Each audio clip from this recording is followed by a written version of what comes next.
Assalamualaikum dan salam sejahtera kepada pensyarah kursus CPT 2071 Asas Pengatur Caraan Komputer, Dr. Suhazlan bin Suhaimi.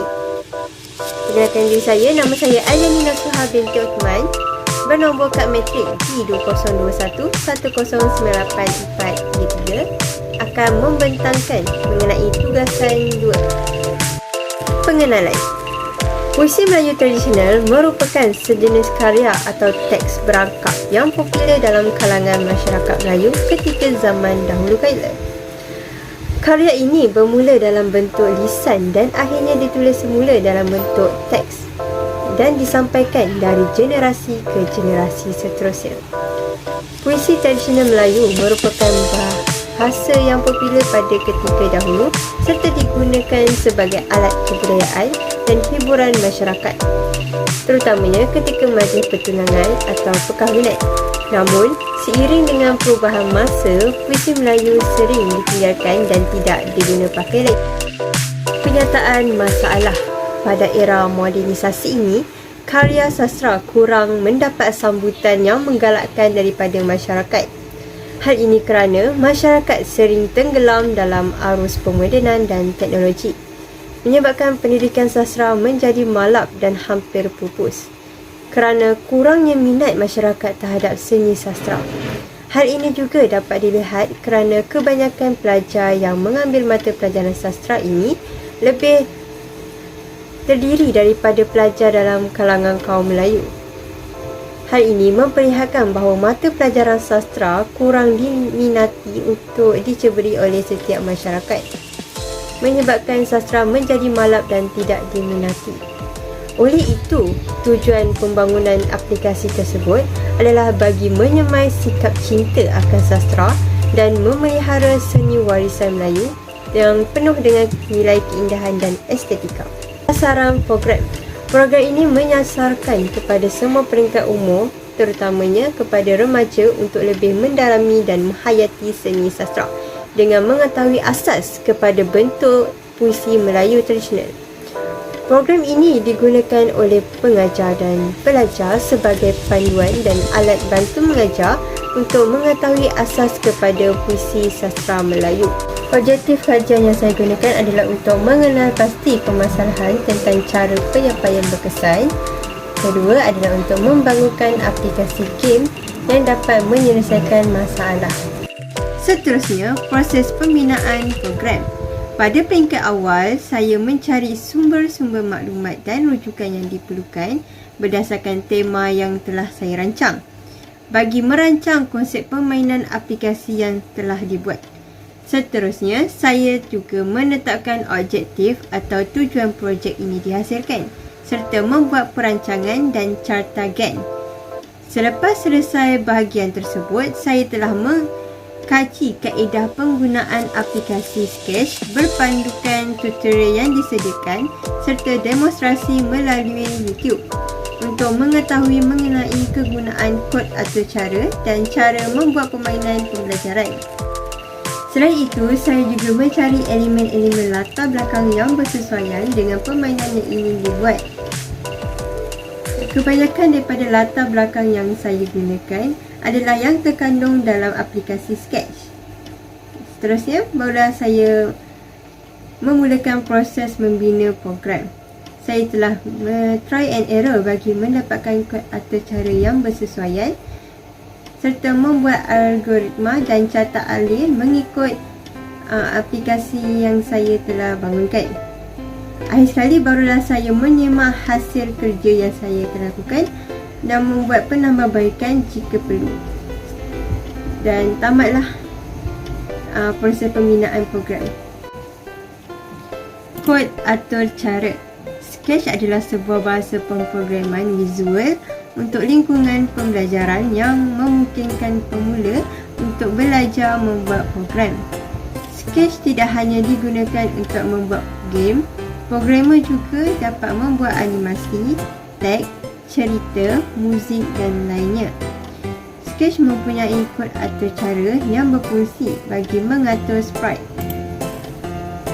Kod atau cara Sketch terbagi kepada 9 item, iaitu motion, loop, sound, event, control, sensing, operator, variable dan my block. Saya akan menerangkan mengenai demonstrasi sketch. Okey, ini merupakan muka hadapan program, iaitu mari mengenali sastra. Kita dapat dua butang di bawah ni, iaitu start dan exit. Okey, jika kita tekan butang exit ni, maka dia akan keluarlah paparan let's play again. Okey, sila tekan space untuk bermain semula. Kita akan tekan space, maka dia akan keluar balik muka hadapan program. Kemudian kita akan tekan start untuk mulakan permainan. Dia akan keluar paparan yang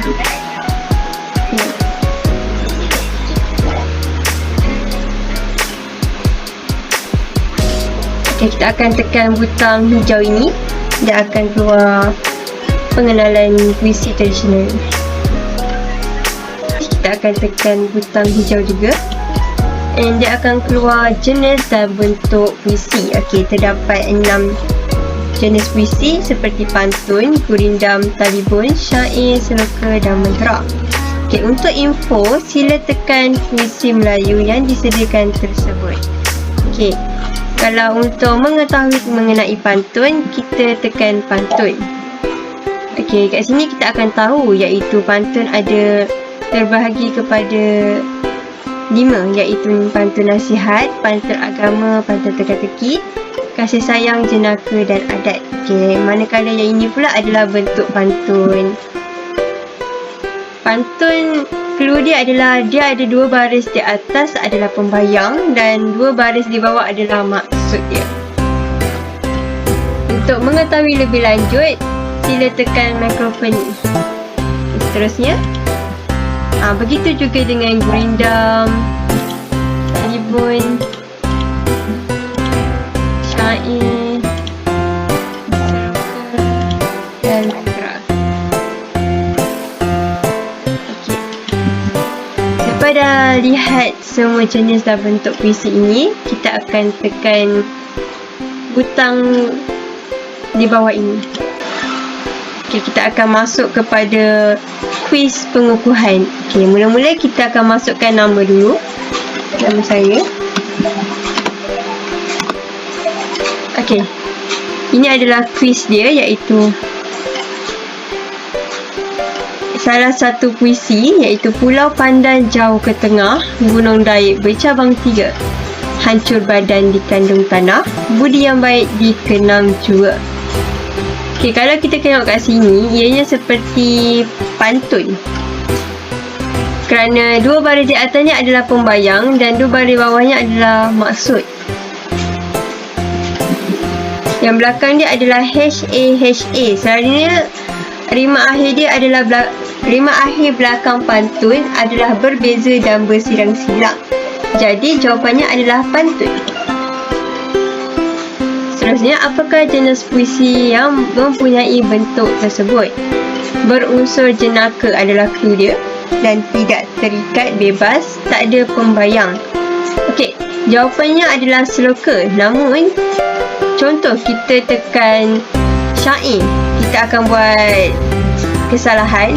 Jadi, dia akan kembali kepada muka hadapan balik, kuis pengukuhan.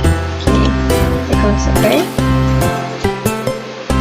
Dan skornya tetap kosong. Okey, kalau kita betul, dia akan jadi 2. Markah 2 untuk satu soalan. Seterusnya, seloka. Soalan ketiga, semua puisi tradisional tidak terikat atau bebas kecuali. Okey, pantun dan syair merupakan puisi yang sangat terikat. Dalam rima akhir dia, patah perkataan dia adalah terikat. Seterusnya kita akan mensusun-suaikan bentuk puisi dengan puisi. Kat sini kita ada.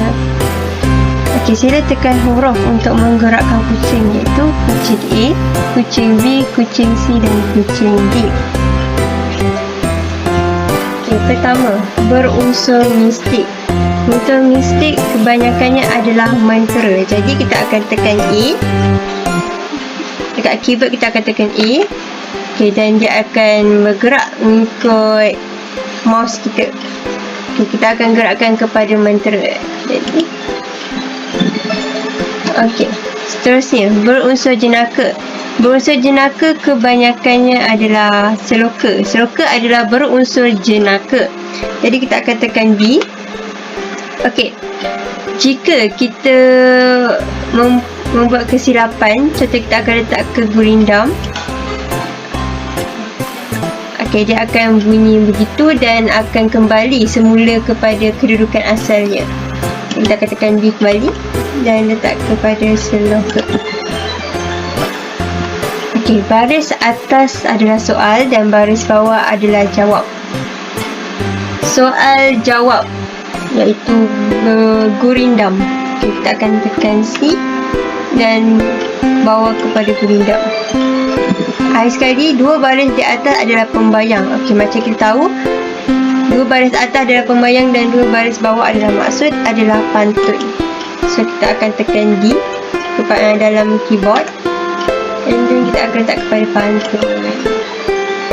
Okey, selesai susun suai puisi tersebut. Kita akan tekan button bawah ni. Okey, tanya anda bijak dan markah keseluruhannya adalah 14 markah.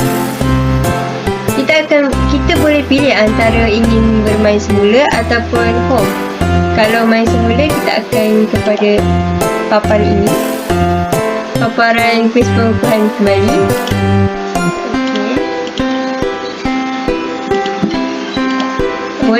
Kalau kita butang home, kita akan kembali kepada paparan utama. Refleksi. Okey, berdasarkan pandangan daripada rakan-rakan yang telah mencuba aplikasi ini, terdapat sedikit kelemahan dalam aplikasi yang saya lakukan, iaitu permainan aplikasi tersebut sedikit mengalami kekurangan dari faktor elemen-elemen grafik yang digunakan dan terlalu sedikit. Latar belakang dalam permainan aplikasi tersebut juga kurang menarik dan tidak kreatif. Hanya kuis sahaja yang disediakan. Hal ini menyebabkan permainan menjadi bosan dan tidak mencabar.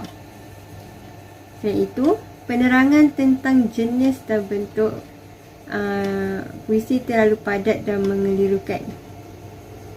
Akhir sekali, terdapat sedikit ketidaksesuaian dalam aplikasi yang telah dibangunkan. Namun begitu, didapati pengkaji perlu membuat penambahbaikan agar permainan aplikasi ini akan lebih berkesan dan kelihatan menyeronokkan.